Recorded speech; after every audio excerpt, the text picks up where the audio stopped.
reverse, James breaks, no against you, know it up, put on more steam. Protect our kickers, our quarterback, our lead, our ball game. All obstacles, block, cut, sides, through the games after this win it. Press you again, we're here for the first minute. Can everybody keep there for 6 minutes? Rocky Top! 99% of the people in this world want to be great. Would you agree with that? Yeah, they're called wannabes. 1% work to be great. Drop the mic on that. I know everybody thinks it's cliche, but, I truly believe in my heart, that we all are blessed just to have the opportunity to be at the University of Tennessee. We've had some guys in the past that always felt like Tennessee was blessed to have us, and that's not the case, So these guys, I think they're believing in what we're doing, how we're doing things, that they understand it's bigger than us as individuals.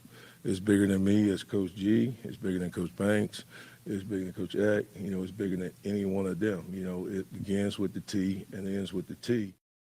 Make the decision. You're either a Vol or you're not, through thick and thin. But you know what? Let's talk a little Vols.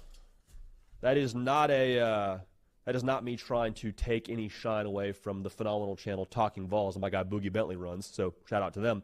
But let's talk a little Vols here.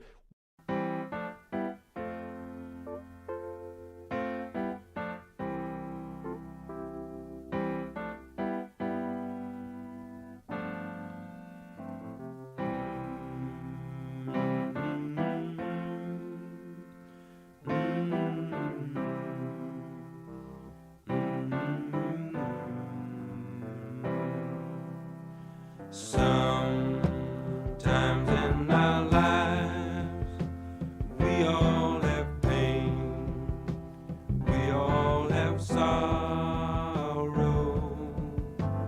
but if we are wise, we know that there's always tomorrow. Lean on me when you're not strong, and I'll be your friend. I'll help you carry on, for it won't be long till I'm gonna need somebody to lean on. Please swallow your pride. If I have faith, you need to borrow, for no one can fill those of your needs that you won't let show. You just call on me, brother, when you need a hand. We all need somebody to lean on. I just might have a problem that you'll understand. We all need somebody to lean on. Good morning. Good morning, Vol family. You know where you're at. You know who I am. And I came in here to have a good time and try to get you guys fired back up. It's Monday morning. You're back at work. I hope you're on your second cup of coffee like I am. Y'all say I go on Locked On Vols and act like a psychopath. Like I drink too much coffee. Like I have too much caffeine on a Friday. I have too much caffeine every day. But I was trying to pick you guys back up. I was going to try to fire everybody back up. I was going to try to have a fun show this morning. We got a $2 super chat from Tony Kennedy. He says, get me through treatment, guys. Thank you. Praying for you, Tony. Hang in there, brother. Hopefully we can provide you some entertainment this morning. We appreciate the door fee. Everybody else snuck in the back door. Nobody else paid the door fee. So I was going to play the generic WQRT radio intro music. But then I start looking at the chat. Angry Totten says, I'm still pissed. Papa J said, you got 2 weeks to prepare for that garbage. Y'all are down. Y'all are upset. Y'all frustrated. Rocky Top Tom says, I'm pissed too. You know what? I'm glad y'all are still pissed. I am, man. I'm glad that people are still mad. I'm glad that Monday's rolled around and we're still angry. I hope this team is angry. I hope Josh Heupel is angry. Coach Jay said in the chat, good. Now fix it. That's what Josh Heupel's got to do. He's got to fix it. Season's not over. Texas, the only team left in the SEC without a loss. Fix it. You got everything in front of you. You got everything to play for. Somebody said, build a bridge and get over it. I said, okay, I'll shut down the channel. I'll stop the show. Let's cancel Locked On Talkin VAWLS. Because some random dude on Facebook wants me to stop talking about it. Rocky Top Tom for 5 says, thank you to you, Tony. Dorfy Boogie, I need some Ric Flair in my life. I think we all need some Ric Flair. Mean! Woo! My God! Gene! Appreciate your time. Let's get into it. Let's get Cainer in here. Let's have a little Locked On Talkin VAWLS. I hope he's pissed, but I don't think Cainer's ever pissed. The only time Cainer's pissed is when he wakes up and his hair doesn't look right. You are Locked On Vols, your daily podcast on the Tennessee Volunteers. Part of the Locked On Podcast Network, your team every day.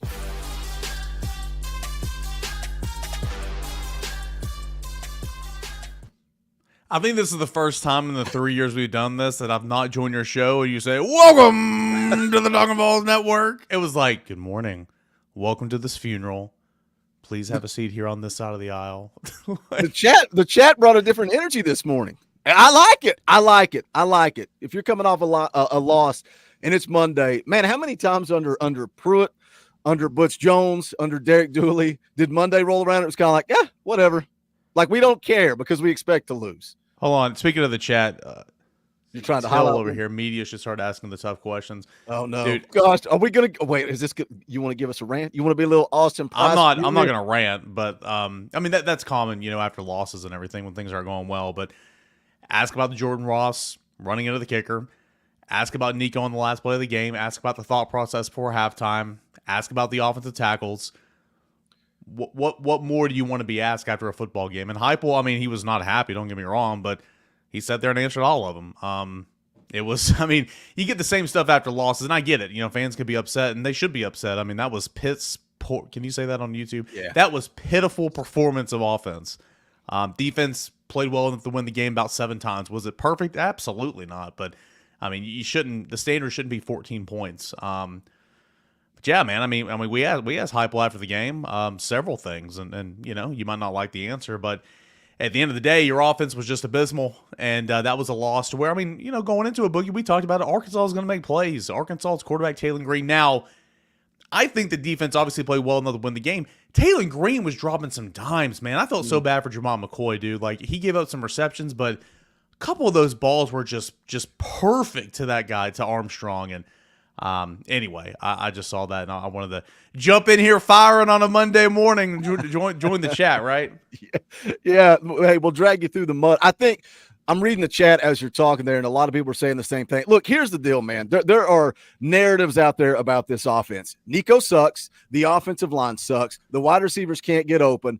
Alex Golesh controlled everything that ever happened at Tennessee. Like, you can't walk into a press conference after a game and say, was Alex Golesh the reason for your success on offense? Like, you can't do that. But those are conversations for us, right? Those are conversations for the fans. But you're not going to walk in to a press conference with Josh Heupel and say, it was Alex Golesh the reason for the success of your offense.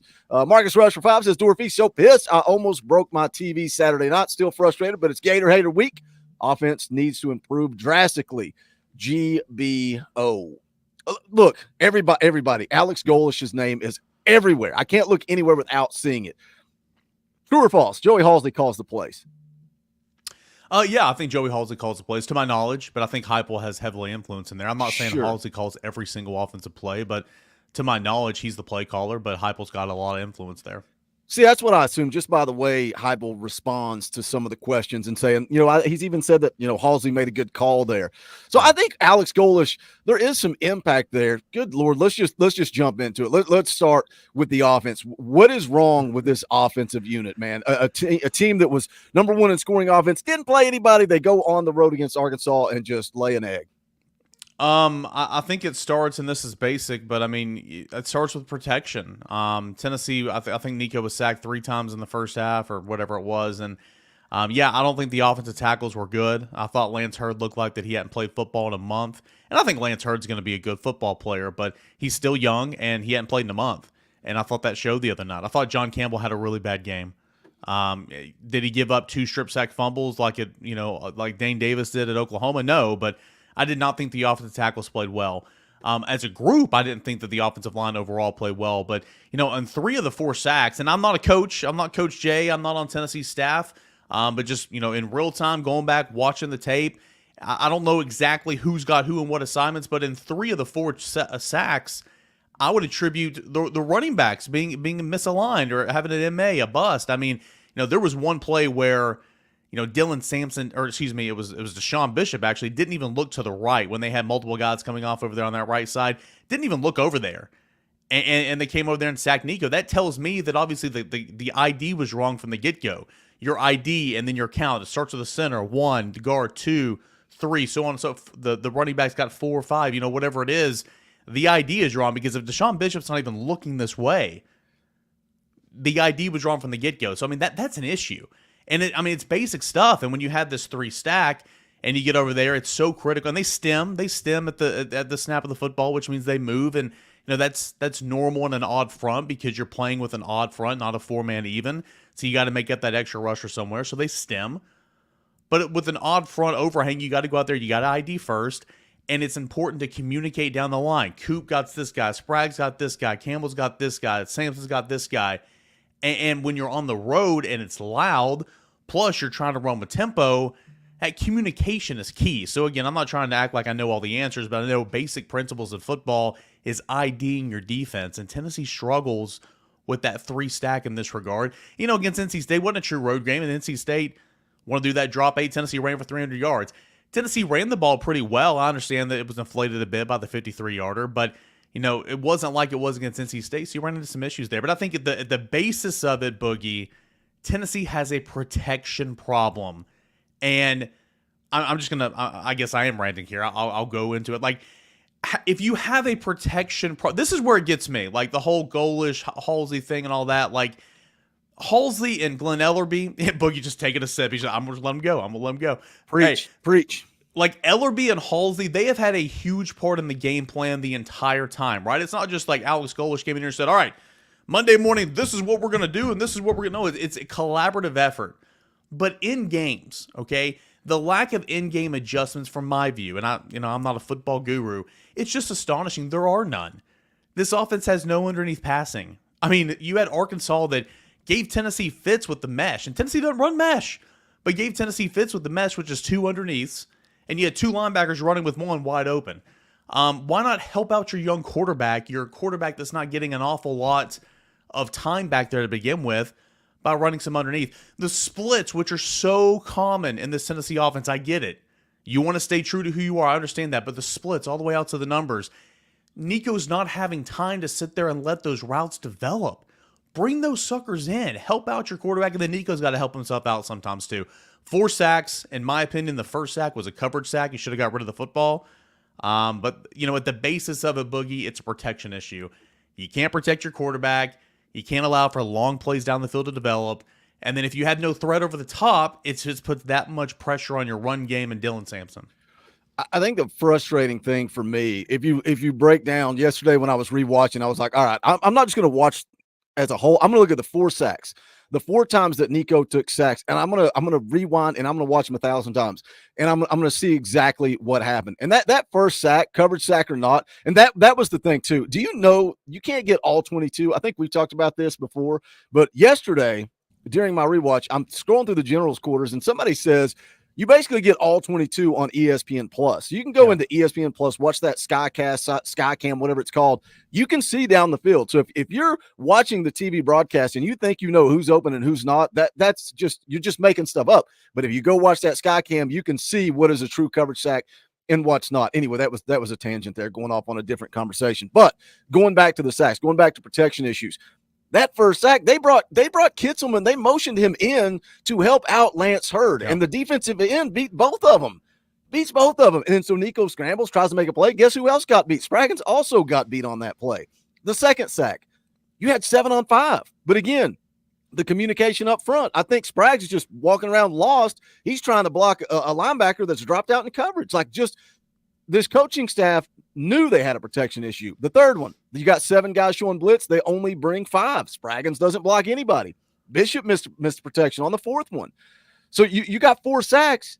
In all 4 situations, you got enough guys to protect Nico, but you're not executing. You can't get it done. So my answer, the question after that is, what do you do? Because the first thing that stands out to me, Nico has to run the football. I don't know if they're trying to protect him because it was the same thing with Joe Milton. We're like, does Joe not want to run? Are they scared Joe's going to get hurt? You got to run the quarterback. If you can't protect, and the Arkansas was just attacking. They were not setting the edge. They were attacking. Nico keeps one. Now you got to be honest, and that starts to open things up. Why not? Why are they not running Nico?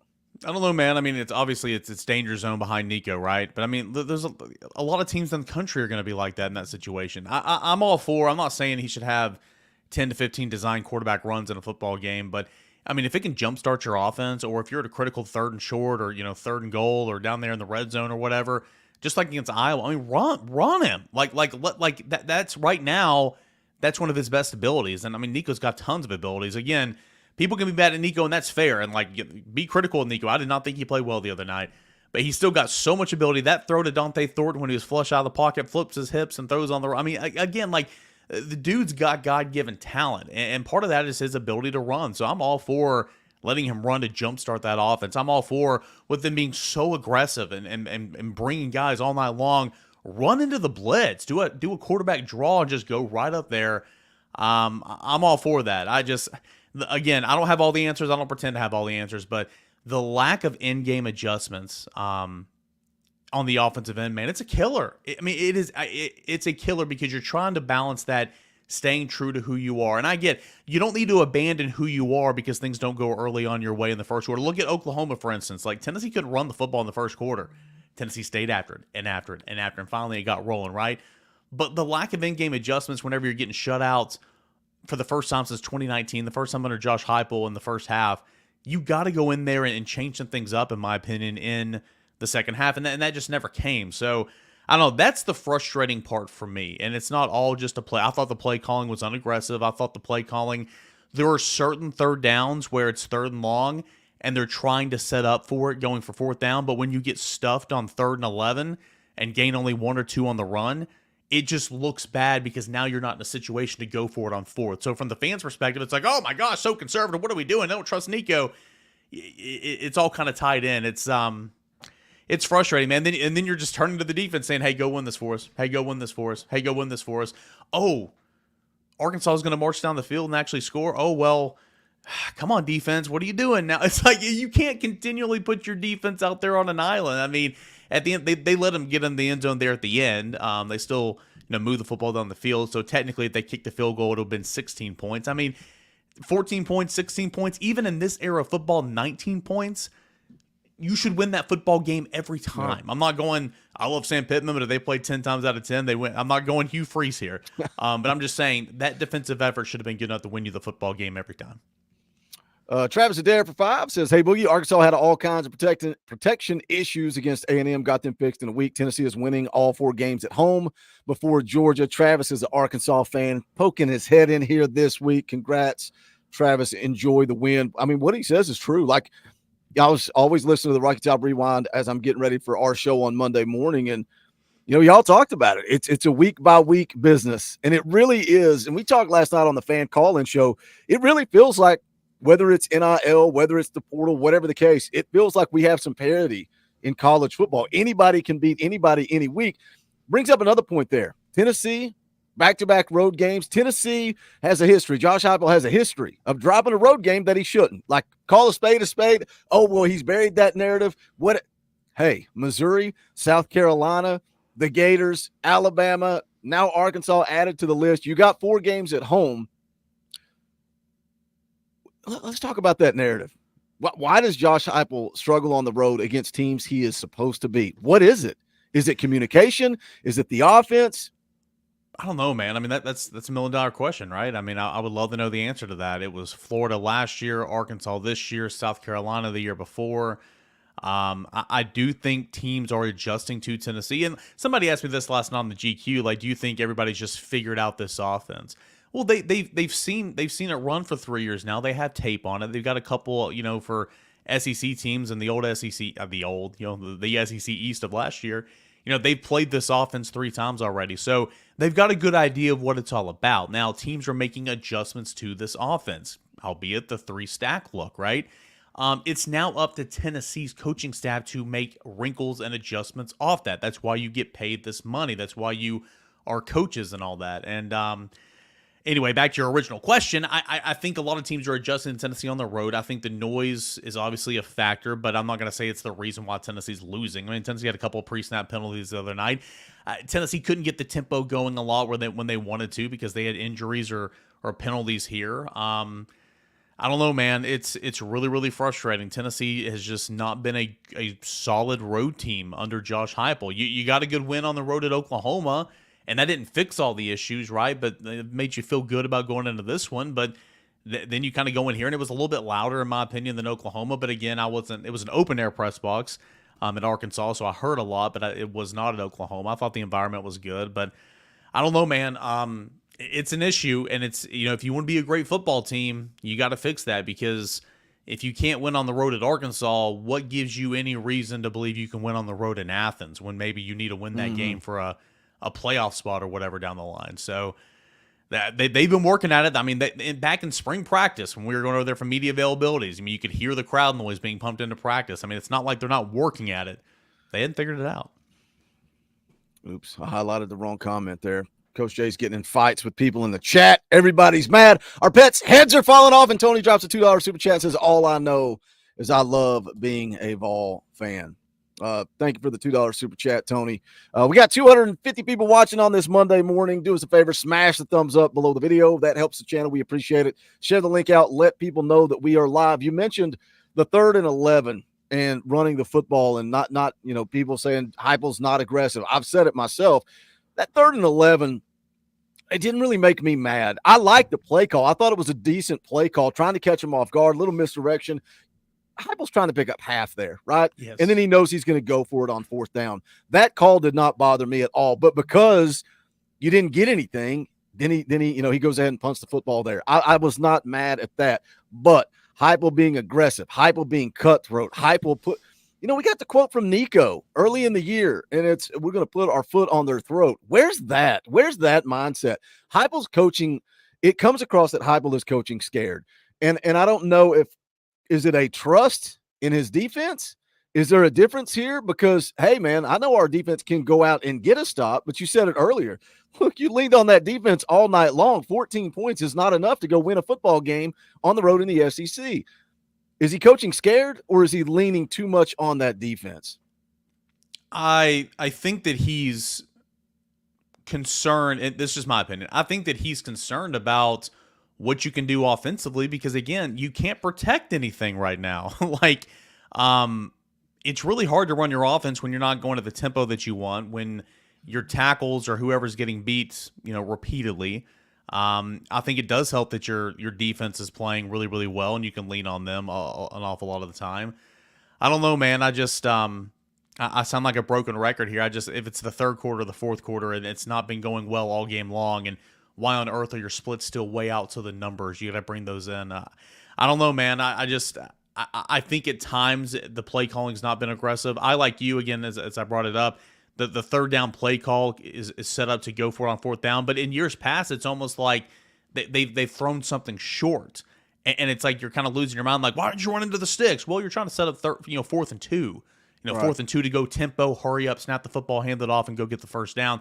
You're not even saying that. It's like even those type of setup plays are non-aggressive football plays right now. I don't know. And then, Nico missed a couple of ones. I mean, Nico missed a Miles Kitselman there on that last drive. I think with the all-22, you and I talked about it. Dylan Sampson, I think, was open. I think Holden Stays was open on one of those plays.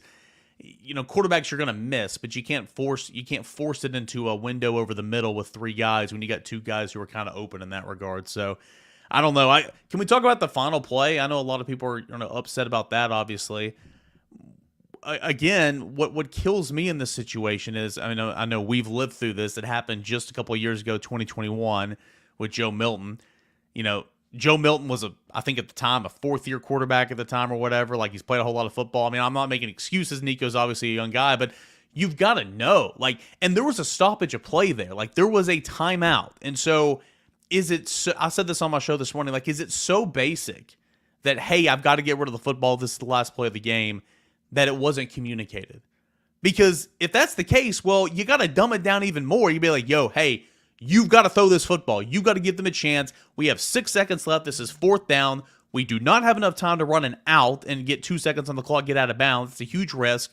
Throw it to the end zone. Give your guys a chance. Is that so basic that it wasn't communicated? It's like getting a delay of game coming out of a timeout or coming out of a TV timeout. It's like, which is happening again this year. It's happening again this year. It's like, what are you doing? And to make matters worse, Boogie, you've got a comm in your helmet up until 15 seconds. So even if you didn't say it at all during the huddle, you can say, by the way, Nico, last play of the game, get rid of it. So again, man, I think there's been a lot of things that, Heupel's obviously done well here and everything. I think Saturday was not a very well-coached football game. Maybe that's just stating the obvious here. I thought that was not a very good coaching performance overall. And players got to go play. Players got to go execute. I recognize that. Like, Jordan Ross is running into the punter, has nothing to do with coaching. That was not the play call. I mean, oh yeah, guys, his block punt, scoop and score touchdown against UTC, that was not the call either. That's a young kid seeing green and wanting to go make a play. And so at the end of the day, it adds up, man. I mean, the penalty before half killed them.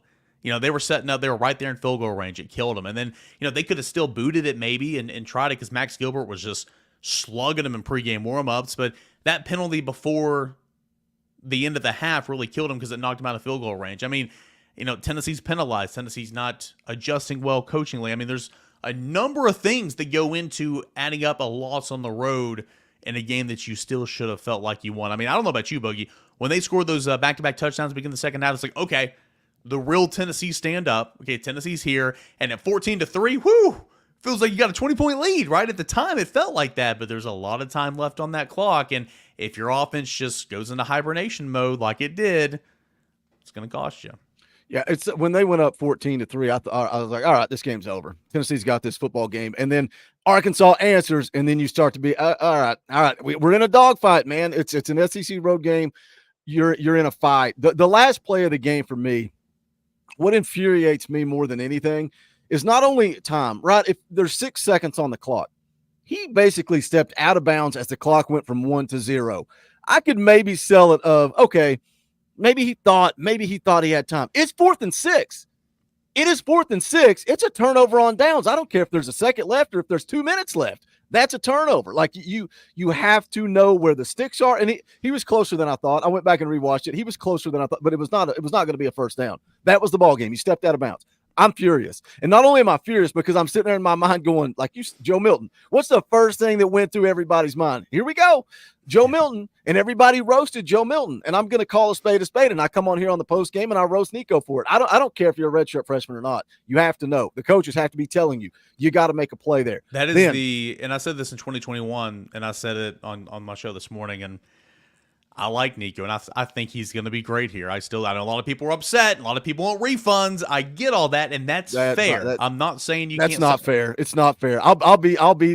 All right, it's a Monday morning. I'll be the asshole. It's not fair. Grow up. Get over yourself. Stop talking about money. We knew it was going to happen because it's the NIL era. True. Nico played a bad game, and we're going to come on here and we're going to say Nico played a bad game. But to immediately say, for a guy that started, 6 games at Tennessee, you're ready to sell him off? You're ready to hit the transfer portal, bench Nico, give me gas and more? You don't know anything about football. Yeah. If you're willing to flush our 5-star quarterback that still has the opportunity to be one of the best quarterbacks to ever roll through here, this is the same garbage that these trash fans, and it's not all of them. It's not everybody. I'm pointing out specific people. This is the same crap that they did to Casey Clausen. It's the same crap that they did to Eric Ainge. It's the same crap that they did to Joe Milton. It's flush them, get rid of them. You suck. Then they leave. Oh my gosh, I sure would like to have Casey Clausen back. I sure wish Eric Ainge was our quarterback. Y'all hate quarterbacks until they're gone. Let me tell you something. Nico Iamaleava is going to win football games for this team. He is. So to look at one game and be ready to flush him and complain about the money. Did you give the money? Did you donate? Because if you didn't donate, stop worrying about where other people spend their money. You sent me off on a tangent. Yeah, a lot of what you said I agree with. I mean, like we all knew that as soon as he had a bad game or threw a pick or did this or did that, it was going to be like, oh my gosh, we're paying for this. I guess my comments were just like, I mean, I don't agree with so much that's out there. Okay. But in my position, I don't feel like it's ever my duty to say like how you can fan, right? That's kind of where I was coming from. Sure. But I guess what I was going back to in 2021, the show after the Ole Miss game with Milton, I went on the air and I said that was the lowest football IQ play I've ever seen in my life. I said it again this morning. I mean, there's no ifs, ands, buts about it. Like, it is. Like, come on, dude. Like, come on, man. Like, what are you doing? And it's early in the season. Learn from it. Grow from it. Go out there and ball out, which I'm sure Nico's going to do because, man, he's talented. But that was a very, very bad football play. It was just a very frustrating ending to obviously a frustrating game offensively and one that's, again, you thought you should have had. I think Arkansas's, I'm going to continue to say it, I think Arkansas is not a great football team, but I also don't think Arkansas is a really bad football team. I think they've got some players, and I think a quarterback, when he's on, he's pretty talented. He did not turn the football over. Tennessee played good defense. He did not give the football to Tennessee, and I thought Tennessee harassed him all night long. I thought James Pierce was all over the field. He was great the other night. I thought Tennessee's defensive line pressure was relentless. I thought at times the linebackers looked lost. Drive number 1, Caleb Perry in the second quarter. Overall, I thought Aaron Carter and Keenan Peely played pretty well. I thought Will Brooks played pretty well. I think Will Brooks, in my opinion, played better than the other two safeties. But, Taylon Green, man, he made some plays. Give him credit. He made some plays. But overall, it's a game that Tennessee still should have won. And it's a game to where now, and I know nobody really, Brent Hose was saying this yesterday, and I get it. You got to take it week by week. But, like, when you do look at this playoff picture now and this, one loss in the regular season, but, man, you got to beat Alabama at home, Boogie, because I don't have confidence that Tennessee's going to go on the road in Athens and beat Georgia. Handle business against Florida. You better get that game against Bama at home and then handle business the rest of the way, because if you lose in Athens, still finish 10-2, you're still in a pretty good spot. But, I mean, you had it for the taking, right? Mizzou lost. Bama lost to Vanderbilt. Georgia lost last week. Ole Miss lost last week. I mean, it's just right there, man. Just go do your thing and win. And unfortunately, that's not how college football worked this weekend, which as a product as a whole, it's exciting for the consumer, maybe not Tennessee fans. I want to go with what you said there and kind of look, where do we go from here, top deal? Jamie Roberts been a member for 25 months, where we call it sleepwalking, looking forward to Florida. I call this a trap game from the schedule release. Big emotions for Oklahoma, and Florida beat Florida, and all is forgiven. You got to beat Florida. Is this a trap game? I don't think it should have been, coming off of a bye week. Dylan Sampson's comments post-game, that concerns me. That bothers me. I'm going to make a video on that later today, so make sure you tune in for that. Rocky Top Time for 5, SEC road game. Good opponent. Had a good game plan. We are about 80% of the team we should be. Could have won if not for unforced errors. Thank you, Tom, for the super chat. We appreciate it. Where do we go from here? You talked about Bama. Now you got to beat Bama. You got to beat Bama or Georgia, one or the other. You have to. Like, your back's against the wall. Last night I said, when we look at the grand scheme of things, we were doing game-by-game predictions and how hard it made me, because I thought, momentum. If you beat Oklahoma, I felt like you were going to roll into maybe even the Georgia game undefeated. But it's like, to me, now this game, the Arkansas game, becomes the Oklahoma game, right? So now the pressure is on. You have to beat Alabama. But what do you need to see on Saturday against Florida? Because it's the Gators. We beat them twice in the last 5,000 years. Like, what do you need to see? What type of changes do you need to see? Does Josh Heupel look himself in the mirror and change who he is and what they do to go beat the Gators? Well, I mean, you're still going to be who you are. So, I mean, the offense isn't going to change an awful lot. I do think, and I'm surprised they didn't, everybody's like, where's the wrinkles? Where's the wrinkles? Where's the wrinkles? Well, going into the NC State game, I mean, a wrinkle was 12 personnel, right? I mean, Tennessee ran the crap out of 12 personnel and ran it effectively and did it. And everybody's like, oh, I hate this. Too many tight ends, throw the receivers. Well, Boogie, and then they're asking for it. The same people that complained about it are asking for it after the Arkansas game. I don't have the stat book in front of me, but didn't Tennessee dang near wrap up 500 yards total offense that game. I'm surprised saying that. I'm surprised Tennessee didn't go 12 personnel given the protection issues. And you're right. That first sack, you're high, Miles Kitselman was in there, man, and he got beaten. There was pressure on this side. There was pressure on the right side with Spraggins. But I'm surprised they didn't go some 12 personnel to combat that a little bit. Brew's banged up. Squirrel's banged up. We'll get some injury updates from Josh Heupel on those guys. I know AP dropped the note on Brew on the GQ yesterday afternoon. But maybe given some of the injury situations, you'll see a little bit more 12 personnel. I think 12 personnel needs to come back in a big way. Not saying that needs to be Tennessee's base offense, but you need to combat. I mean, if you're having protection issues, you need to combat that, right? I'm not saying keep all 7 or 8 in as a protection, but have that look. And then keep one of those guys in there to help you out some. So I think 12 personnel is something you're going to see a little bit more. I would love to see him cut down the splits a little bit. I know I'm on that here on a Monday morning, but until you can protect, I don't understand why you're throwing across the field and letting that thing develop. I'd love to see some underneath. But I think coming back, no matter what, I think the spread right now is 15.5. I'm taking Florida to cover no matter what. I'm not saying I'm taking Florida to win the game. Taking Florida to cover because we know how this series is. It's going to be close. It's going to be combative just because that's who these two teams are. Florida's got a little bit of momentum right now. They're coming in. They're feeling a little bit good about themselves. But, guys, let me remind you, Texas A&M ran for 310 against the Gators. Mississippi State ran for 240 against the Gators. I think Tennessee's going to run the football effectively and kind of bolster those stats a little bit. So, got to take it a week at a time. Got to take it a game at a time. I know that's coach speak, but it is what it is. Focus on the Gators, win this football game, then set yourself up for a showdown against Alabama. And, the college football playoff talk will be there every step of the way. But I don't think you need to change who you are, but I do think you need to make some adjustments. And I think you need to help Nico out a little bit because though he's not made the right decision every time, though he's not thrown the perfect football every time, I also think that the coaching staff and their play calling has not helped him enough, and that's just my opinion. So I would love to see them, the first play of the game, loved it. Andre Keurig is 20 yards to the other side of the field, downfield or whatever, but rolling him out, getting him out of the pocket, throwing to the corner, I thought it was a beautiful play design, something that got you going a little bit. We never saw that again.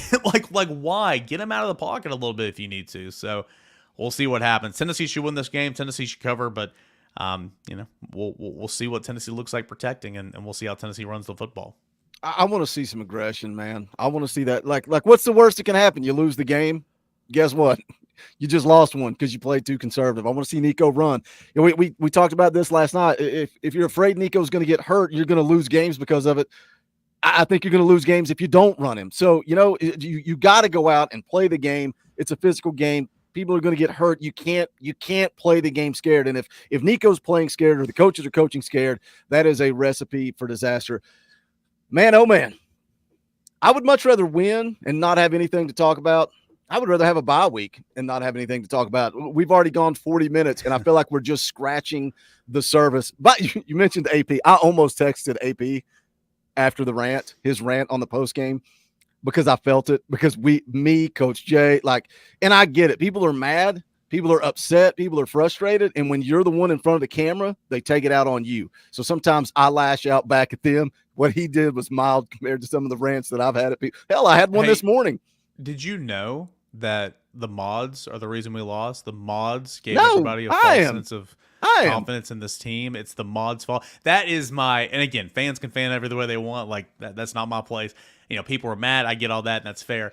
But every single year, that is the one that literally gets me to, quote, LOL, right? That's the one are you serious? Who? They are serious. Who could honestly believe that?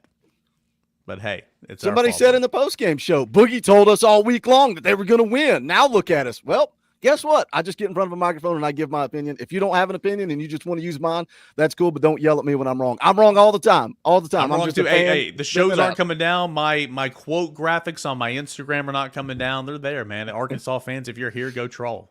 That's why I love when somebody says, well, you said this. Cool, man. It's on film. So go back and find it and send it to me, because I didn't say that. I love it. I love it. The internet's undefeated, though. Hey, we wouldn't have a job if people weren't in the chat yelling at us. So I'm grateful that we get to wake up. It comes with the territory. This fan base, the passion, which is just rivaled by none. And It's why you and I make money doing this. It's why there's about 75,000 YouTubers trying to talk Tennessee football, because there's a market for it. I am pumped that Tennessee's coming home. I'm tired of traveling, little home cooking, little silence on offense. Let these guys not be at ease, but be more comfortable. I mean, again, they're going to be here for a long little stretch here, and I think that's going to help them an awful lot, being back home and kind of getting back to who they are. So brighter days ahead. Season's not over, Boogie. I know it feels like it. Season's not over. I still think Nico's a really good quarterback, and I think this Tennessee team is still pretty solid, and I'm excited to see what they look like when they get back out there Saturday against the Gators. Everybody go give Cainer a sub. Locked on Vols. All of you already are. Everybody that tunes in is already checking out what Cainer's got going on over there. What do you have going on this week? Look, we're gonna in the old Butch Jones terms, we're gonna snap and clear. We're gonna flush this, and then Wednesday here on this channel, we're gonna start talking Florida. What do you got coming up over at Locked On Vols and over at VolQuest? Yeah, still reacting a little bit on some of my takeaways from Tennessee's loss to Arkansas. A lot of it we just kind of discussed here. Again, I'm not a coach. I like to put that disclaimer out there. I don't have all the answers. Like you said a minute ago, you're wrong all the time. I'm wrong all the time. It is what it is. What could Tennessee have done differently? What were my takeaways, the protection issues, all that and more. Plus, you're right. Got to flip that script, baby. I mean, Florida's here. Florida's got a little bit of confidence. Florida's playing 2 quarterbacks. It's Tennessee. It's Florida. Enough said, right? Gator, hater week, all that and more. VolQuest.com and Locked On Vols every single morning where you get your podcasts. All right, brother. Appreciate it. You have a good rest of your day. I hope nobody yells at you the rest of the day. It's gonna happen, but it's okay. Boogie, appreciate you guys. Everybody watching, appreciate you guys. Brighter days ahead, man. Brighter days ahead. All right, later, buddy. All right. You guys know the deal. On Monday morning, Cainer comes on. We talk a little ball. He's working overtime lately. He just comes on and he talks, and I love it, and I listen, and I drink my coffee. I'm basically a fan watching Locked On Vols and somehow getting paid for it. That's called winning. That is called winning. Let me hit this super chat from Orange Sea Line for 5. He says, y'all blasted me for defending Milton all last year. It's my turn. Love you, Boogie. God, I have a broken tailbone. This is awful. Also, go Eagles. Hashtag Talons up. You know what the fun part about this is, though, Gary? You know what the fun part about all this banter is? Milton's time at Tennessee is over. There's no redemption story. There's no sequel to the movie. The series is over. Iron Man's dead. Unless they bring him back as Dr. Doom, which maybe they'll bring back Joe Milton as a villain. I don't know. Oh, God, can you imagine that Joe Milton returns? Robert Downey Jr. returns. Joe Milton returns, and he's the offensive coordinator at Tennessee. I shouldn't have spoke that into existence, but Joe Milton's redemption story is over. You're just starting to see the beginning of the Nico Iamaleava story. So I hope that you will come back for a serving of Crow when Nico wins a Heisman, when Nico wins a Natty, when Nico beats the Gators, when Nico beats Bammers, when Nico beats Georgia. I hope you'll come back. And I'm here for it. I'll eat all the crow in the world. I still think that Nico is going to be better than Joe. Did Nico play good against Arkansas? Absolutely not. Absolutely not. I think after the rewatch, I think Nico played worse than I thought he did before. But it's not all on Nico. It's on this offensive line. It's on the coaches. It's on the play calling. I saw your comment earlier where you said the defense didn't play good. They played okay. They played good enough to win. Like, that's the bottom line. This defense played good enough to win on Saturday night. Did they give up a lot of yards? Yes. Did the Arkansas quarterback have the game of his career? You know, we knew Green could make some plays. We knew Talon Green could make some plays. We knew it. I didn't think he was going to go out and look like he did. Played his tail off, man. You got to give kudos to Arkansas. They whipped Tennessee. They showed up. They played. They won. Kudos. Now, where do we go from here? But it's on way more than Nico. But he didn't play good. On the rewatch, he had some guys open over the middle of the field. Now, to be fair, you can't rewatch. Even with all 22, which I'm so thankful that I found that somebody posted it on VolQuest.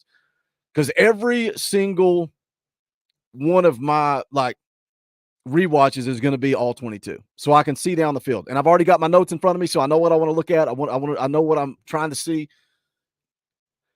But when you see somebody open and you go, oh, he missed this person. Nico sucks. 8-4. You don't know what his progressions are. Like, there was one play, man, he looked left and then he immediately goes right, and I felt like he was staring down Chris Brazzell. Now, I don't know what his progressions are, but the middle of the field, wide open. So we can get mad, and this is fair for Joe, too. Oh, Joe missed this guy. You know Coach Jay.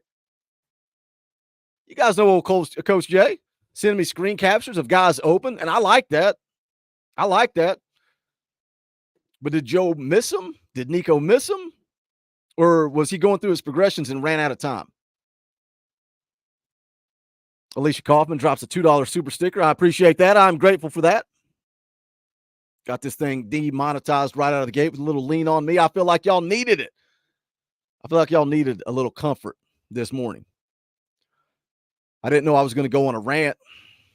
It may have cost me a subscriber. Dude comes in here and says, Boogie's a child. He's a child.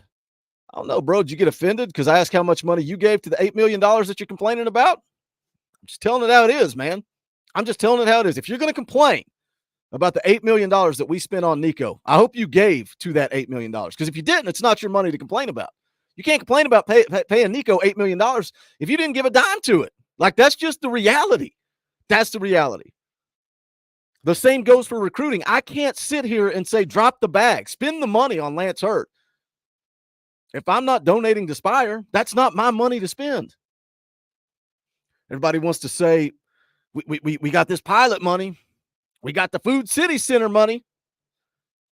We also got how many $1 million in renovations at Neyland? How many $1 million in renovations at Lindsey Nelson Stadium? Dang, I still want to keep spending that Haslam money, though. How much money you got, Jimmy? Is that his name? Jimmy Haslam? Give me some more money. Give me some of that pilot money. Heck, send some my way. I got 2 mortgages, bro. Haslam, hit me up. Drop the bag on my mortgage lender. I'm desperate. I got a house to sell. Can I spend some Haslam money too? We're all fans, and we can all be critical, and we can all complain, and we can all gripe. That's part of it. That's the beautiful thing. That's what this channel, that's what this community is supposed to be. But if y'all can gripe and complain, so can I, right? And whoever that dude was apparently didn't like it, and he said, Boogie's a child, and I'm leaving. Actually, he got the boot. He got kicked. He got kicked in the tail on the way out the door. I said, you want the door? There's the door. I'll kick you through it. How about that?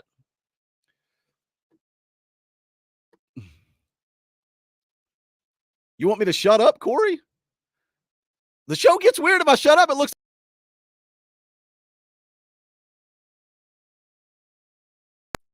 Is that the show you want?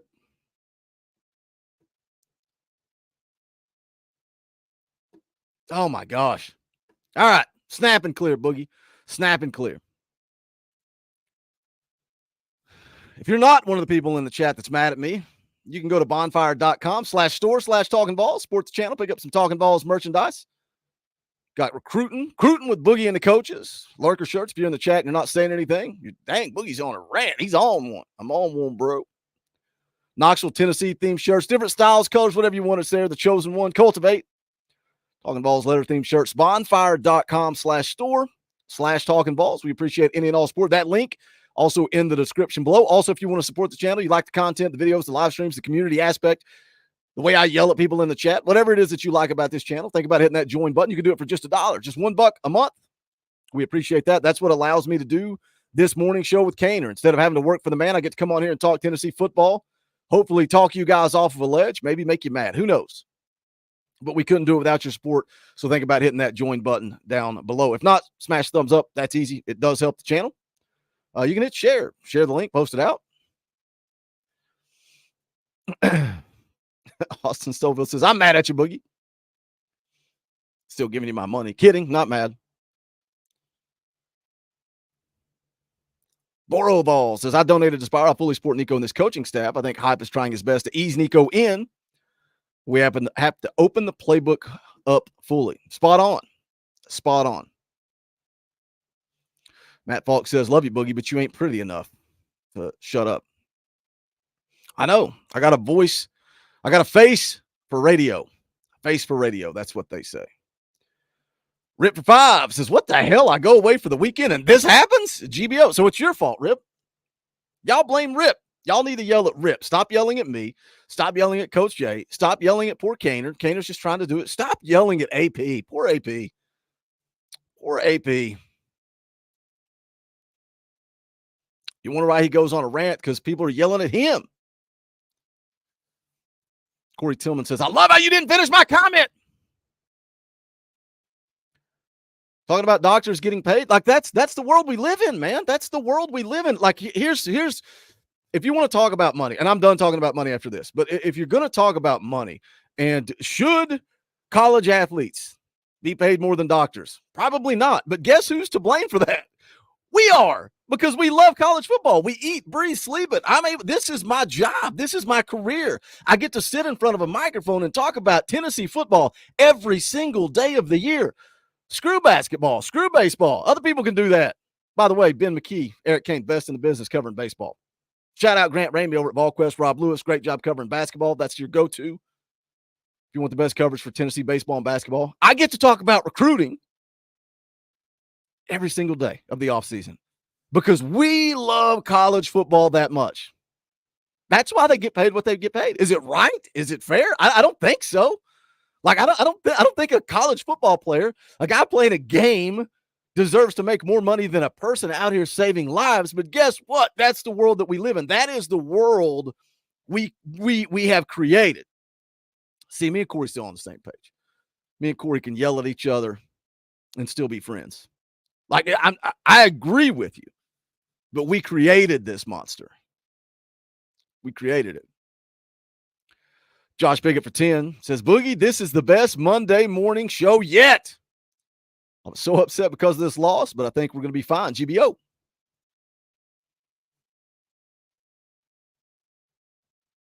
Like, I'm committed, man. And you can ask Coach Rice. I've had the same conversations with Dauber, with Coach Jay. Anybody that comes on this channel, I've had the same conversations with them. Always give your opinion. Now, you don't necessarily need to be on Twitter cussing fans out. You don't need to be, going over the line, but always voice your opinion, man. That is what this channel is about. And when people get mad at me and they say, I'm unsubscribing, I'm leaving, or the guy that said, Boogie's a child, you got blocked, you got banned, you got kicked. I don't care. I am committed. I'm going to be real, man. I'm going to be who I am. I'm going to say what I believe, and that's it. And I think that's what sets me apart. We talk about Josh Heupel and fan service and putting up stats. This ain't fan service. This is fans giving their opinions. Now, the beautiful thing is you guys have the same opportunity. Look at Gary. Sorry, Gary. I say his real name all the time. Look at Orange Sea Line. You don't think he has an opportunity to voice his opinion? A guy that fought for Milton all last year, guess what? Came on fan call-in shows on Sundays. Got to voice his opinion. There was a fan call-in show that went for 2 hours, and it was nothing but Orange Sea Line and Coach Jay going like this, blah, blah, blah, blah, back and forth the whole time. The rest of us just sitting there. Kaner talking about me sipping my coffee. I just can't help it, Gary. I can't help it. I just sat back, drank my drink, probably a little Jim Beam, if I'm being honest. And I listened to Gary and Coach Jay argue back and forth all night because you guys have a voice. So if me voicing my opinion makes you mad, then you come around here and voice your opinion. But if you come in the chat and you start name calling people or cussing people or insulting people, guess what? See ya. I don't need that. Like, we can disagree. We can raise our voices. Just do it respectfully. That's all. That's all. Matt, the AP rant was the post-game mini pod. He was basically just talking about fans like look, losses suck. The post-game show Saturday, one of the worst shows we've ever done. It's awful. It sucks, man. It's hard when you're on here trying to talk about a game and you're mad because Tennessee lost. You're frustrated. The chat's frustrated, but you're the ones sitting in front of the microphone, so people want to drop super chats and say, kick Dauber off the show. He sucks. Coach Jay doesn't know what he's talking about. He makes my ears bleed. That was one of the comments I read. Coach Jay makes my ears bleed when he talks football. He knows nothing about the game. Well, that's weird. Because the last time I checked, you don't get a job analyzing the game of football at the college level if you don't know anything about the game. Right? And that doesn't mean that Coach Jay's opinion is gospel. I'm pretty sure there were some mixed feelings about the game on Saturday. Now, Coach Jay said in the chat earlier, he downgraded Nico's grade after watching the replay, right? So you can disagree with Coach Jay, but saying that Coach Jay knows nothing, Coach Rice knows a little something about coaching ball too. Coach Rice is also emotional. He's passionate. So post game, he's going to let that out. Well, Coach Rice is the best guy on this show. He needs his own YouTube channel, is what I heard. I love Coach Rice. I don't think he wants to do that. I don't think he wants to try to venture out and start his own YouTube channel. If he does, I'll give him a little pat on the butt and say good luck, and we'll move on with Talkin VAWLS. I don't think that's what Coach Rice is going to do. But we all have opinions. We're all passionate. Sean Krause for 2 says, fire them all. See, Sean, that's what they're going to say on Tuesday if you ever beat me. If you ever beat me, that's what they're going to say. Fire Boogie. Fire Boogie. I appreciate you, Sean. Y'all slowly paying off that lean on me intro. We're almost an hour into it. I've not even started the Josh Heupel post-game press conference. Y'all want me to fire up the post-game press conference? Goodness gracious. I did not see these rants coming this morning. I thought we were ready to move on. I thought we were going to the funeral. I thought we were going to bury it, and we were going to move on to Florida. Some of our fans are babies. You're not wrong. You're not wrong. What bothers me the most is when some of these fans almost celebrate a loss because they get to say, I told you so, right? Saw that on Twitter. It's 3-0 at halftime. People are acting like we got to fire Heupel, we got to bench Nico, we got to make these drastic moves. I'm like, hey, tweet out and say, hey, calm down. Let's calm down and be patient. Let's see how the second half plays out. Then you get attacked because you're not jumping, you're not grabbing the pitchforks and the torches and going out there calling for somebody's head. You're not wanting to go fire somebody. So you're the villain all of a sudden. It's like, well, I'm just trying to pull for the football team we all supposedly love. Like we all claim to love this team. I'm just trying to be patient and let the game play out. So then when the game plays out, Tennessee gets beat, these people go celebrate it on Twitter. Where you at, Boogie? Where you at? Well, I'm doing a post-game show. That's what I'm doing, but I'm still here. You can't run and hide when you do this for a career, when this is your job to sit in front of a camera and talking to a microphone. Look, I'm going to be here. You don't like something I said, you want to call me out, you want to say I was wrong, I'll be here. Every Sunday night at 7, every Monday morning, every Tuesday night. Wasting my time on Tuesday nights. Nobody watches your show on Tuesday night, you clown. Be here Wednesday at 7. I'll be here Friday morning with Coach J. Guess what? Coach J can't run and hide. He's going to be here Friday morning. He's going to answer your questions. He was here Sunday night, anytime the light's on. And I say, Coach J, Coach Rice, y'all can come on. Here they come. Open invite. Orange Sea Line for another 10 says, my comparing Nico to Milton isn't to say Nico or Milton are bad. It's to point out, like I did last season, our wide receivers and play calling have fallen off a cliff since 2022. I don't disagree with that. I'm treating Nico the same way I treated Joe, game by game basis. I did that all last year. I think sometimes I think the entire Talkin VAWLS network's opinion gets lumped into Coach J's opinion of Nico. Do I think Nico is him? Do I think Nico wins a Heisman? Yeah, I do. I do. Can he win a national championship? Yeah, I think so. Has he been who I thought he was going to be through 5 games this year? No, he's not. He's not been who I thought he would be. But like you're saying, there's a lot that goes into that. It's not just Nico. It wasn't just Joe. We've not seen Nico struggle with accuracy the way Joe struggled with accuracy until Saturday night. I thought Nico's accuracy was off. I thought he was not in rhythm.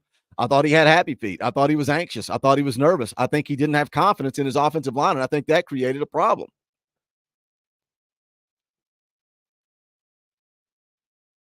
But yeah, I don't disagree with that. Don't disagree with that at all. All right, we're an hour into it, but I'm still going to play the Josh Heupel press conference. Got 265 people watching on this Monday morning. Smash a thumbs up. I would appreciate it. Coach J says 2 things can be true.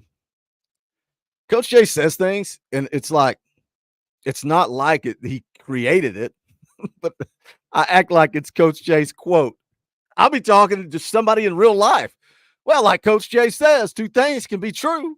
I think I said that to my wife just this week when we were talking about trying to sell that stupid house that's just going to sit on the market for 72 years.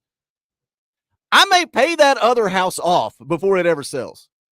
I may pay it off before it ever sells.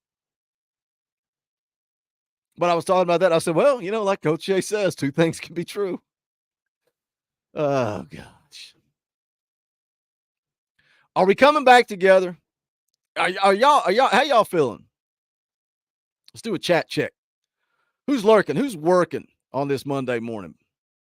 Who's got their earbuds in, ignoring their boss, drinking their coffee? All right, you guys know the deal. I'm going to play the Josh Heupel press conference. You want to derail the show? I'm just going to call a spade a spade. That's the best thing to do. Just repeat smart stuff. That's the best thing to do. I'm just going to call a spade a spade. I'm going to listen to the press conference. I'm going to talk about it. I'm going to drink some coffee. If you want to derail it, drop a super chat. And I'll whatever you want to talk about, I'll talk about it. You want to send me on a rant, I'll go on a rant. That's what we're here for. All right, let's take a listen. All right, disappointing night. For us as a football team, I didn't think we handled or started fast, did the ordinary things at a high level.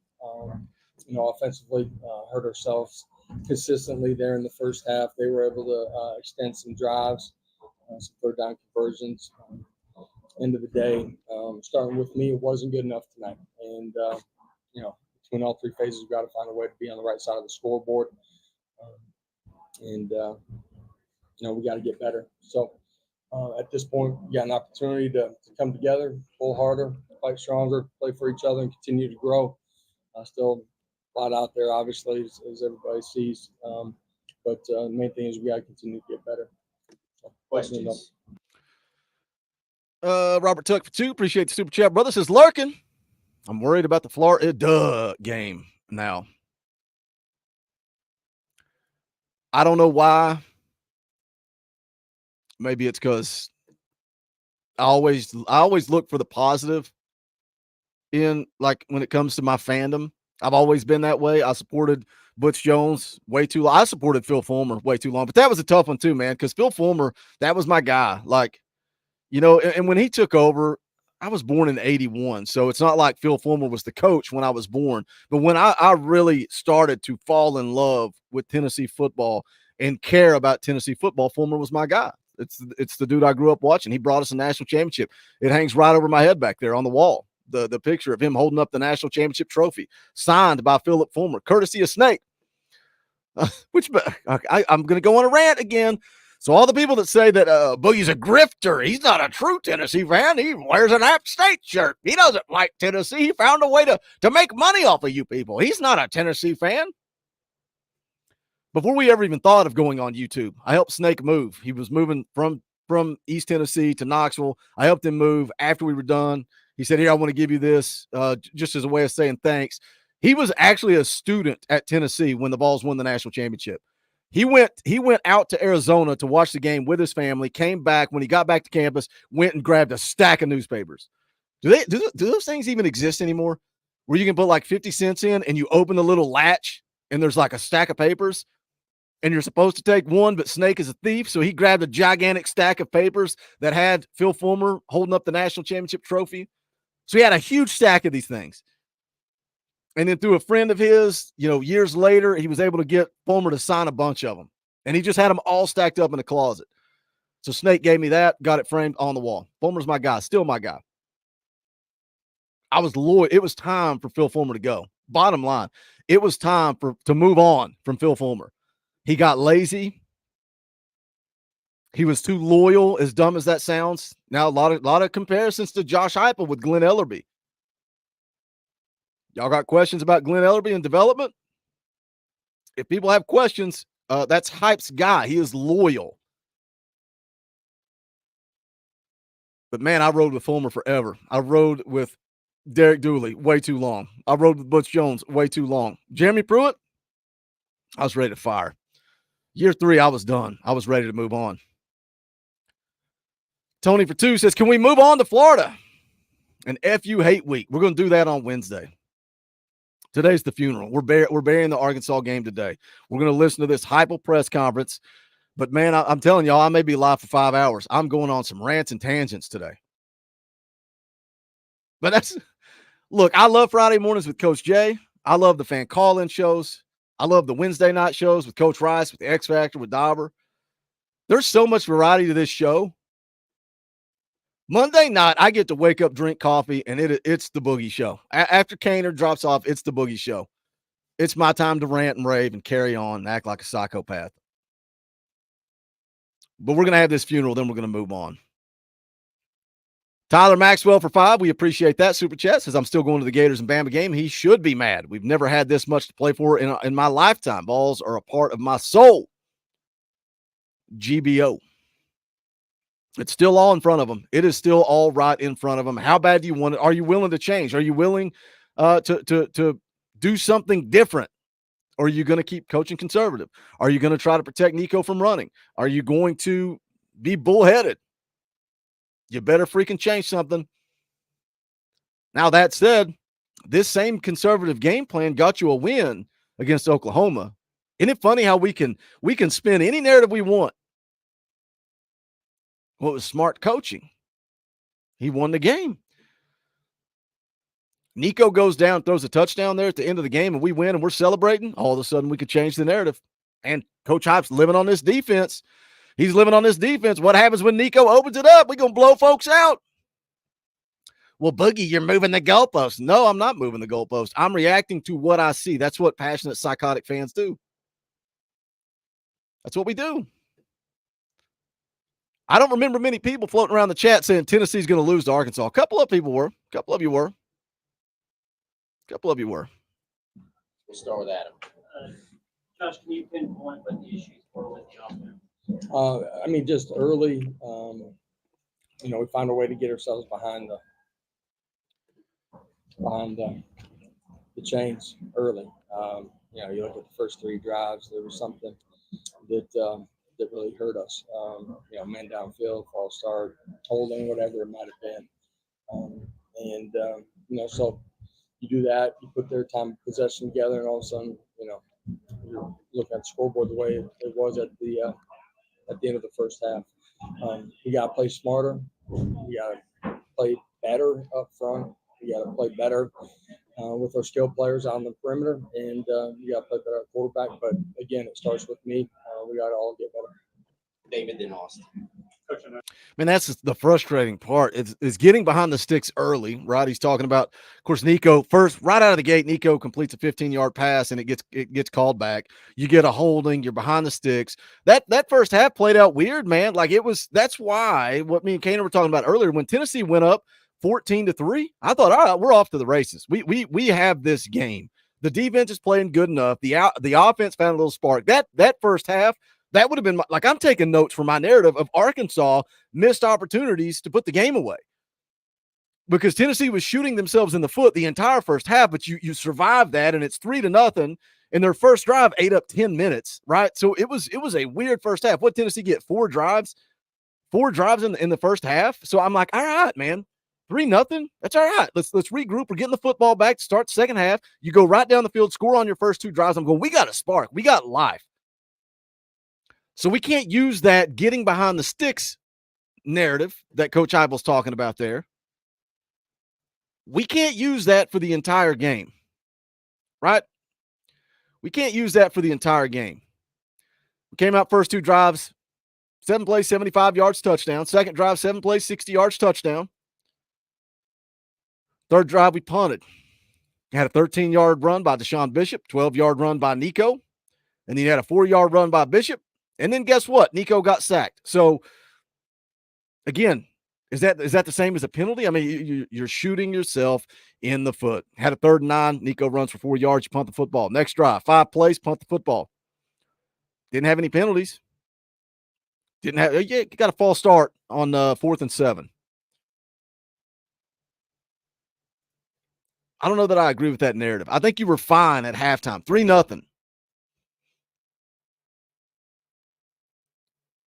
But Josh Heupel's teams have been heavily penalized ever since he arrived here. They were heavily penalized in 2022.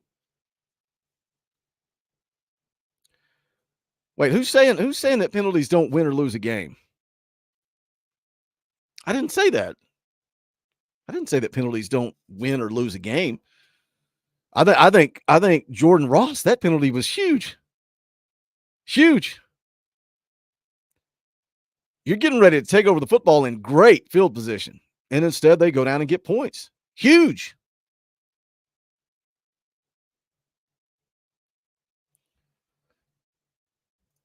Oh my gosh, look at this profile picture. Nico is not Joe. Y'all make me ashamed to be a Tennessee fan. You should be ashamed of the freaking emoji you got there for your profile picture. That's what you should be ashamed of. Michael Holt for 5 says, I'm at work drinking coffee with my earbuds in, but I'm not worried. My boss wants to know what's going on too. That's a good boss. I think I said this last Monday. Was it last Monday? I was like, how many of y'all sitting at work with your earbuds in, listening to Talkin VAWLS? And then your boss is listening too, and y'all are all exposing yourself in the chat. I'm listening at work, Boogie. Then your boss looks up, oh no, I'm listening too. Don with a good point. Turnovers was a huge thing. I really thought Tennessee could force some turnovers that could be the difference in the game. They just didn't. Just didn't. Pass protection in the Oklahoma game, you had a couple of personnel, you had some players go out. Yep. Tonight, kind of more of the issues. I just didn't know what was happening on. I know that's more than just the line. Conglomerate of multiple things. Some of it me, some of it our personnel not executing. So combination of all that. I got to do it all separately. Yeah. In the first half, you like max of 3 teams. 60. So what was the thought process of not trying to 55-yard? Yeah, it just felt like it was just on the outside of it. I know the wind had changed just a little bit. It was a conversation that we had. That was a decision I made to try to work the sideline and give us one more shot. And on the roughing on Jordan Ross. Yeah. Was that a call to go after that, or did he No, we were in a safe call, playing the fake. He is going to contain the shield right there. She got hit. When I talked to the official, I guess he may have hit him with his hands. It was definitely roughing the punter. It was definitely roughing the punter. Flip of it, but that's what I was told. The go-ahead drive for Arkansas looked like maybe backed off at the end. We're letting them score there to get more time. Was that? Yeah, at the very end of it, just with the clock, timeout situations that we had, trying to give ourselves a chance to go answer.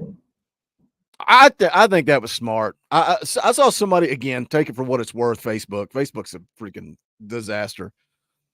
I saw somebody saying that people needed to be benched for letting the kids score at the end. We quit. We gave up. I think that was smart football. The only opportunity that you had to win that football game was to let them score and then try to put together a drive. Would you have 1 minute and 15 seconds, 2 timeouts?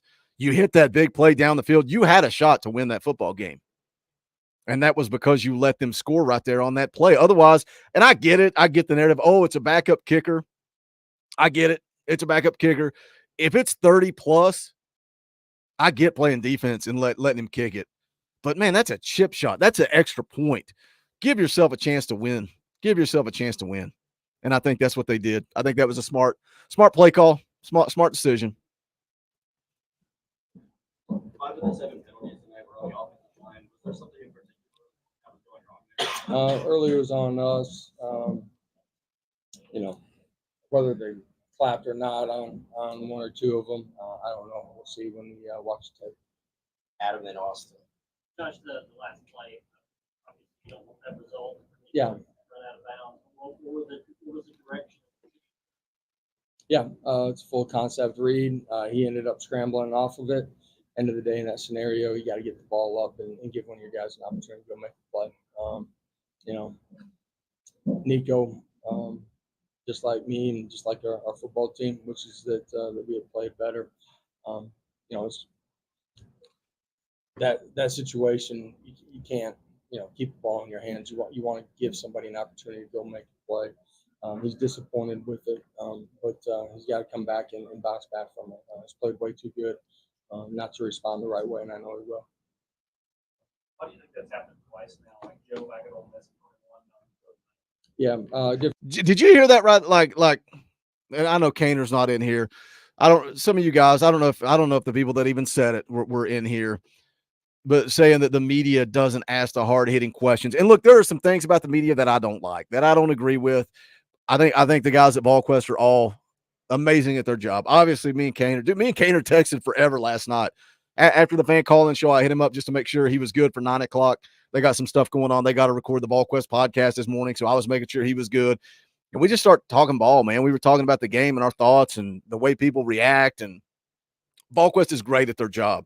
But people that say that the media is not asking the hard-hitting questions, they're talking about Nico. They asked what happened on the last play. Coach Heupel's explaining it, giving the answer, saying, Nico knows he's got to learn from it. He can't be defined by that moment.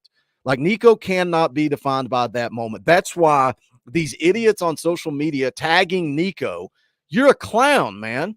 Why are you tagging Nico? Like, why are you sitting in your office or your freaking couch watching TV, eating potato chips, texting the number one overall player in the country coming out of high school, the quarterback at the University of Tennessee, and feel the need to tag him because you know more about football than he does? This moment will not define Nico. We are going to need to lean on Nico. So that's what they're talking about. And then AP comes back immediately, not asking the hard-hitting questions. He follows it up afterwards and says, why is this happening twice? Why did this happen with Joe Milton? Now we're seeing it happen again with Nico. Why is this happening twice on your watch? That's a dude that goes and has lunch with Josh Heupel. That's not a hard-hitting question. It's like sitting down before the Friday morning stream, and Coach Jay looks at me and goes, why are you yelling at people in the chat, bro? Like, why are you yelling? That's a hard-hitting question. What's up, Chad? Good morning. Said, morning, y'all. Coming back to Neyland this week. It's going to be good to be back home. It's going to be good to be back home. Let's hear how Hype answers this. How did this happen with Joe Milton and now Nico on your watch? Different situations, older quarterback versus first guy experiencing it. So. Short and sweet. Top 10 teams on the road and lost today. What does that say about the state of the game where it is now? Well, it says what pretty sure I said on Monday, man. In this league, you better come to play really good football, play smart football every single Saturday. Separation in this league is really tight, and we gotta get better. We come back in, we gotta get better, and get ready to roll next week. And we haven't been at home in a while. Look forward to seeing our fans. We gotta go play really good football, give ourselves a chance to go win. First half, the time of possession was really lopsided. I know Arkansas only had 3 points to show for it, but what were they doing against y'all to sustain such long drives? Running the football, converting on third down, and vice versa. We weren't doing that. Weren't converting on third down. We converted a couple third downs early in the third quarter. Moved the ball, 4 points. Austin and David. Squirrels and sling through it. They don't those guys outside the stadium. I don't. We'll find out as we go. Asking about Squirrel and Brew, I'd say Squirrel's out for a while. I would say Squirrel is out for a while. Don't know about Brew. Said Brew left in a cast on his hand. Squirrel left in a swing, a little sling. We talk about how deep we are at wide receiver. We want to see Mike Matthews. Be interesting to see if we see Chaz Nimrod or Mike Matthews. Josh, what do you think they were doing to make it so hard for you guys to get running in going in the first half? Yeah, structure was a little bit different than what they had shown on tape. I thought we adjusted after the first drive. As much as anything, again, shooting ourselves in the foot early and playing from behind the sticks. And then not being efficient on third down. So you put those two things together, it's how you have a half like we did. Your message to guys, Man, pretty simple. When moments like this happen, the outside world's gonna have a narrative for you. We talk about it, when it's going good, and tonight it didn't go good. You got to look at your teammates in the eye. Those are the opinions that matter. You got to continue to pull the rope harder. We got to continue to grow. Good teams get better throughout the course of the year. Still have a chance to be a really good football team.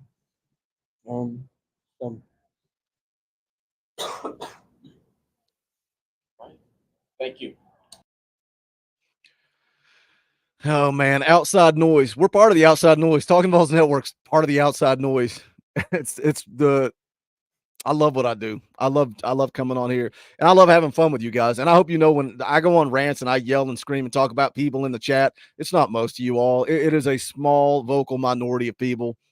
And I think most of you guys understand that, and you sit back and you enjoy my rants because of that. You understand it's not directed at you. It's directed at a small fraction of people. And I appreciate those of you that get that and enjoy that and have fun with that and play along with it. That's what this channel is all about. I'm a very sarcastic person, but I also like to lean into things and have fun with it.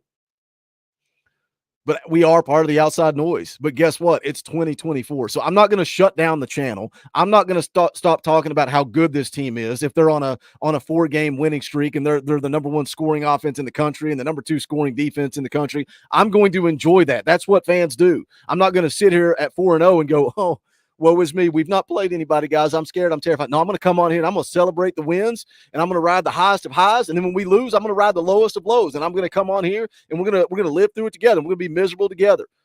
If we got things we got a problem with, if there's conservative play calling, if Nico needs to run, if Lance Hurd plays like trash, we're going to say Lance Hurd played like trash. We can maybe even question Lance Hurd. Did he sit out against Oklahoma? Was he hurt? We'll speculate. We're outside noise, but it's 2024, man. It's 2024. If I'm not doing it, somebody else is going to be doing it. If it's not here, it's on Twitter. If it's not on Twitter, it's on Instagram. If it's not on Instagram, it's on MySpace with Tom.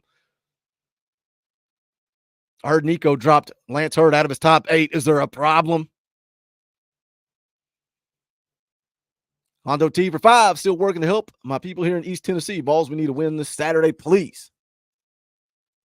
Shout out to Hondo, man. Appreciate what you do, brother. Speaking of helping people in East Tennessee, if I can find it. Tennessee, I think it was Tennessee Athletics. Was it Tennessee Athletics? Boom. Speaking of helping the people of East Tennessee, Tennessee Athletics Twitter, we are Mountain Strong. Shop exclusive merch to support the disaster relief efforts. The Tennessee, it's at Vol_sports. You can go to the Vol shop. You can Google Vol shop. You can go to Alumni Hall. Going to be in store tomorrow, but they're pre-selling them online. Mountain Strong proceeds go to charity. And shout out to people like Hondo T that are like Tim Kennedy. They're true heroes, man. They're real life Captain America is what they are. Shout out to Robert, who's probably not even watching. Robert's a guy that watches the channel quite a bit. I don't know if he'll ever even hear this. Dudes that just load up trucks and trailers and four-wheelers and they go to where the damage is at. Guys that run into gunfire in certain situations. Those are real life heroes, man. Like Tim Kennedy. Like I love me some Tim Kennedy, fought in the UFC. Guess where Tim Kennedy is 2 days after the hurricane? Sleeping in the back of his car in North Carolina, because that's what heroes do. When people need help, they pack up and they go. Not all of us are built and wired that way, but you can go support with this Mountain Strong shirt. Shout out to the Balls for always doing, always taking care of our own. I love it. And shout out to you, Hondo T. We got the Gators coming up on Saturday. It's Gator Hater Week. Tomorrow night, we're going to play some EA Sports College Football. You guys have the opportunity to come on here, hang out with me, have a good time. I don't know what I'm going to do. Sean can't play. Hopefully Knoxville Predator Catcher shows up. We'll play. If not, we'll play the Dynasty. We'll hang out. We'll have a good time. Wednesday night, we're going to flush this nonsense, and we're going to move ahead and talk about Florida. Probably got a video coming later today. I may talk a little bit about Lance Hurd. I may talk about some comments from Dylan Sampson and the culture and the locker room, what their mindset was going through the bye week. And I may talk about big Omari Thomas throwing a fan to the ground. Are we hypocrites when a Bammer does it? I don't know. All that's going to come in a video later today. Make sure you tune in, dial in for that. Appreciate all the super chats. It was worth it to demonetize this thing, to play that music. I think it's always good to have a good time. That's what we do. So shout out to all of you guys that supported the channel through super chats on this morning show. Shout out to all the members of the channel that keep the lights on around here. Thank you guys that pick up merchandise. You guys, for the fans, by the fans, also fan funded. There's no way this show happens without your financial support. So I am grateful. I am grateful. But that is going to do it for this one. This is the Talkin VAWLS Network. My name is Boogie Bentley. Go Big Orange. The songs I like being always